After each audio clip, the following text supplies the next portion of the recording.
पाकिस्तानला अमेरिकेची भीती का वाटत नाही? इराणचे सुप्रीम लीडर आयातुल्ला खोमेनी यांच्या मृत्यूनंतर संपूर्ण जग पेटले. पण पाकिस्तानमध्ये जे झालं ते पाहून तुम्ही पण विचार कराल.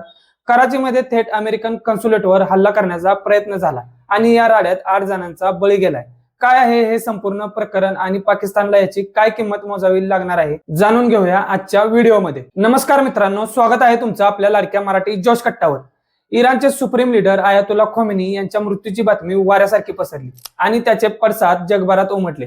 भारतातही काश्मीरमधील लाल चौक असो, लखनौ असो की दिल्ली, अनेक ठिकाणी लोक रस्त्यावर उतरले, घोषणाबाजी झाली, निषेध व्यक्त झाला. पण हे सगळं एका मर्यादित आणि शांततापूर्ण मार्गाने होतं. पण शेजारील देश पाकिस्तानचं डोकं मात्र नेहमीप्रमाणे ठिकाणावर नव्हतं. कराचीमध्ये आज सकाळी एक विशाल मोर्चा निघाला. बदला घेणार अशा घोषणा देत हजारो लोकांचा जमाव थेट अमेरिकन कन्सुलेटच्या दिशेने चालून गेला. आश्चर्य म्हणजे आंदोलकाला आंतरराष्ट्रीय नियमांची किंवा डिप्लोमॅटिक प्रोटोकॉलची साधी जाणीवही नव्हती.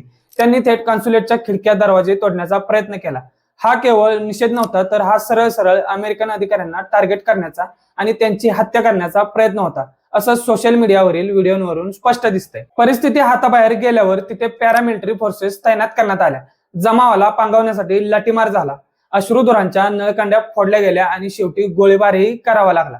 ताज्या माहितीनुसार या हिंसाचारात 8 जणांचा मृत्यू झाला असून 36हून अधिक लोक गंभीर जखमी झाले आहेत. विचार करा, ज्या युद्धाशी पाकिस्तानचा थेट संबंध नाही तिथे केवळ भावनेच्या भरात हे लोक आपला जीव गमावून बसलेत. असाच प्रयत्न इराकची राजधानी बगदादमध्येही झाला. तिथल्या हाय प्रोफाईल ग्रीन झोन मध्ये लोकांनी अमेरिकन एम्बसीत घुसण्याचा प्रयत्न केला, पण तिथल्या सुरक्षा यंत्रणांनी चोख प्रत्युत्तर देत परिस्थिती हाताळली. तिथे जीवितहानी झाली नाही, पण पाकिस्तानमध्ये मात्र रक्ताचे पाट वाहिलेत. हीच पाकिस्तानची आजची कडू सत्यता आहे. इथे प्रश्न असा पडतो की पाकिस्तान हा स्वतःला अमेरिकेचा सहकारी देश म्हणवतो, मग त्यांच्याच देशात अमेरिकन डिप्लोमॅट्सवर असा जीवघेणा हल्ला कसा होऊ शकतो? 1979 मध्ये इराणमध्ये अमेरिकन एम्बसीवर जो हल्ला झाला होता त्याची आठवण आजही अमेरिकेला आहे. डोनाल्ड ट्रम्प यांनी त्यांच्या भाषणात याचा उल्लेख केला होता. आता प्रश्न असा आहे की अमेरिका आपल्या लाडक्या बाळाची म्हणजेच पाकिस्तानची चूक पुन्हा एकदा माफ करणार की यावेळी जोरदार प्रत्युत्तर देणार? डिप्लोमॅटिक ऑफिसवर हल्ला करणं हा मोठा गुन्हा आहे. यासाठी पाकिस्तानला क्लीन चिट मिळता कामा नये. तुम्हाला काय वाटतं? अमेरिकेने पाकिस्तानवर कडक कारवाई करायला हवी का, की नेहमीप्रमाणे दुर्लक्ष करावं? तुमचं मत आम्हाला कमेंट बॉक्समध्ये नक्की कळवा.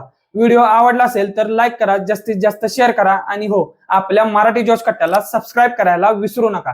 जय हिंद, जय महाराष्ट्र.